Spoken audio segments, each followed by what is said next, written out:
Already, I got one here. You got one? Is it? Ooh, where? Oh, there it is. Yes, right on the edge of that leaf. Oh, it's crouching now. You got a shot? Got it.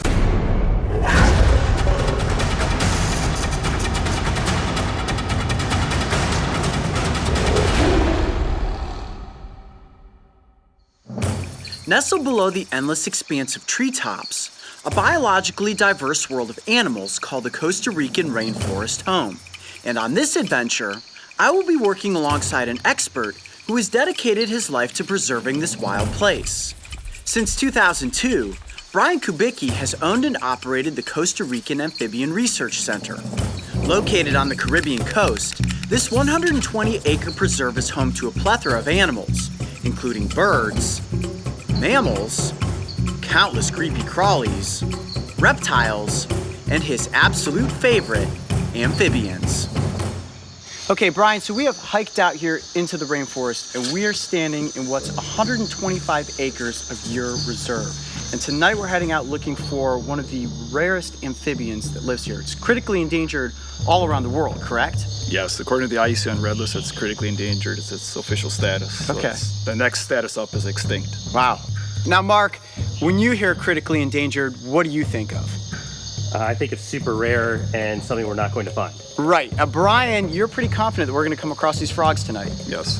Okay, and what species is it that we're looking for tonight? The Lemur Leaf Frog. Ooh, cool. Now, I have never seen this frog, and you think there's a pretty good chance we're going to find one tonight? Yeah. Yeah, we'll definitely see a nice population here. All right, nice. Well, let's get our flashlights out, head out there into the rainforest, and see what we can find. Let's do it. All right. Brian has spent countless hours in the field, which in turn have resulted in numerous important discoveries and rediscoveries of amphibian species that have not been seen in decades. And while he loves all amphibians, he has a particular interest in frogs. So on this dark, rainy night, we are heading out to search for one of the rarest species to call this preserve its home, the Lemur Leaf Frog. Okay, real quiet for a second, everybody quiet.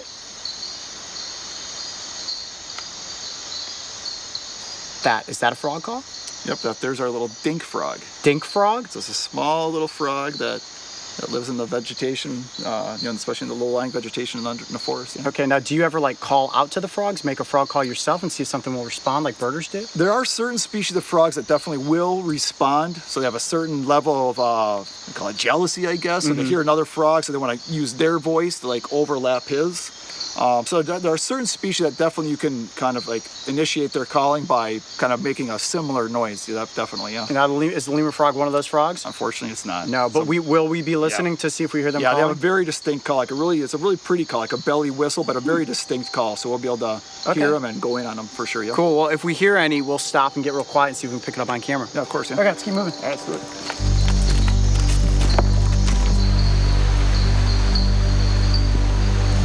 Now, Brian, I don't know if I would recognize the call of this frog if I just heard it, but I feel like I'd be pretty good at spotting it. What should I be looking for? What we're going to be looking for is actually the eye shine. Okay. So what I want you to do, Coyote, is you see how I'm with my flashlight, I've got it right in front of my eyes, right at the tip of my nose. So look at that and you'll look for little white lights, which are the frog's eyes as they reflect the light back at us. Oh, that's interesting. I mean, normally I'm walking with my flashlight down like this and just kind of projecting it around, but I notice you're right. If you put it right up to your nose, the beam is straight in front of your eyes. And you see reflection, yep. All right, well, let's keep moving. You let me know if you hear one. Okay, yep.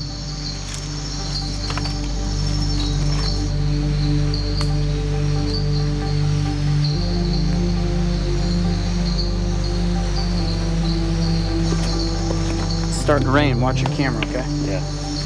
It opens up, put the camera in the bag. Good spot. Nothing. Already, I got one here. You got one? Is it? Ooh, where? Let's see. Straight down here. Remember, put your flashlight in front of your nose like I told you. Oh, there it is. Yes, right on the edge of that leaf. Yep. Can I go down there and grab it? Yep. Yeah, you can just go on this little trail right here. Probably the best way to go down this little small trail there. Okay. All right, Mark, you want to come with me? Let's do it. All right. I'll be right behind you. Now watch your footing. Hold on. Check for snakes. Yeah. Get excited, and then you end up stepping on a fer-de-lance. I'm going to be real gentle with this. Oh, look at that little, oh, it's crouching now. You got a shot? Yep. Got it. Awesome. Yes. All right. All right, I'm gonna bring it back up. This is not a good spot to do a scene. Brian, we're gonna come back up to you and get this little frog in front of the camera. All right, I got a real gentle hold on his back leg. I'm gonna crouch down here. You guys ready? This frog is so cool looking. All right, ready? 1, 2. There it is.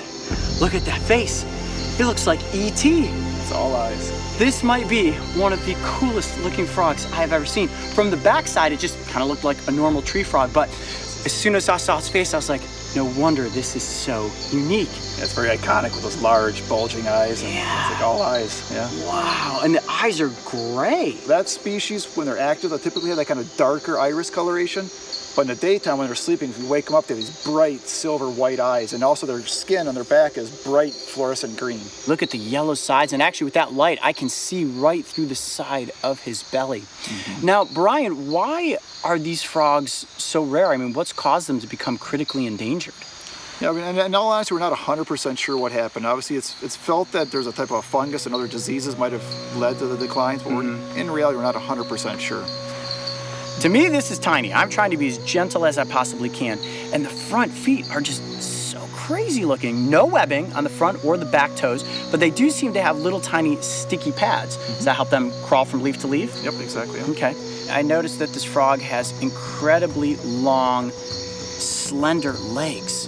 And I see it's like walking across my hand. I got a gentle hold on this one leg here, but there we're actually able to see, look at that. It completely keeps its body up off of the ground. Why are those legs so long? Now, this frog is typically walking on real thin, weak leaves. Don't have a lot of structure to hold up a lot of weight, so they have to distribute their weight out on those leaves as they're walking along like that. He's just, wait, there he goes. Okay, I gotta bring him back over here. So if they're up there walking across the leaves, are they hunting? And if so, what are they hunting for? Well, obviously, yeah, they'd be hunting for just any small invertebrates they can fit in their mouth. They're also up there, obviously breeding too. The males would be near their breeding sites, calling and advertising to females. All right, okay, so opportunistic feeders, opportunistic breeders. That sounds pretty accurate. And you said that this is a male. This is the male. And is there a way to differentiate between the males and the females? The females will be a little larger, and the males will have a little bit what's called a nuptial pad, a little bit of a pad structure. You kind of see at the base of this, a little kind of dark patch there. Okay, That's typical in the males because they'll grab the females by the armpits. Right. And it's known as axillary plexus. Okay. But the biggest thing is just really the size difference. The females are quite a bit bigger and a little bit more robust. Okay, same color though. Same color. Now, it was almost brown in coloration when I caught it. It's like we've gotten it in front of lights and it's changed color like a chameleon. Yes, that's what's known as metachrosis, the ability to change colors. This species and a lot of other frog species, and even some salamanders, have the ability to change their colors according to activity, maybe the backgrounds they're on. So it's actually a fairly common trait in different amphibians. That's really cool. So, Brian, these frogs were here historically, then they disappeared, and your conservation project has brought them back in, and now they're flourishing. How excited are you about this? I mean, what a great success. Yeah, I mean, it has been a great success, and it's very much a pioneering project, so we didn't really know what to expect, so it's been really exciting to actually see the great success we've had. Over a little over a decade now, we've been working with this species, and now we're seeing it actually recolonizing neighboring patches of forest. We didn't see them before, so it's been very successful. If you had to guess, how many of these frogs do you think are out there now? Definitely the reserve definitely is probably within the hundreds of individuals, yeah. Wow, that is so cool. What a successful conservation effort that you have accomplished here on the reserve. I mean, so cool. I mean, when we started the night, Brian said with 100% confidence that we were going to come across one of these frogs. I'm not gonna lie, I was a little skeptical.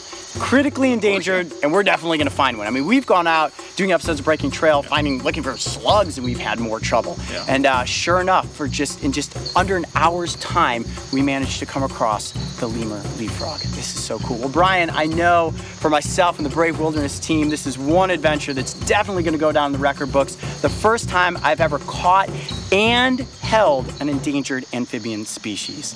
I'm Coyote Peterson. Be brave, stay wild. We'll see you on the next adventure. All right, it's starting to rain. Let's get this frog back onto its leaf.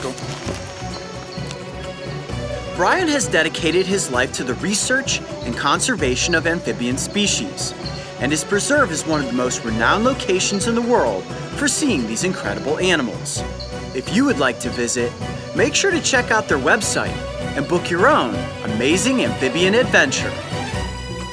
If you thought the Lemur Leaf Frog was a bizarre-looking amphibian, make sure to go back and watch the episode where we got up close with this alien-looking creature known as a Sicilian. And don't forget, subscribe so you can join me and the crew on this season of Breaking Trail.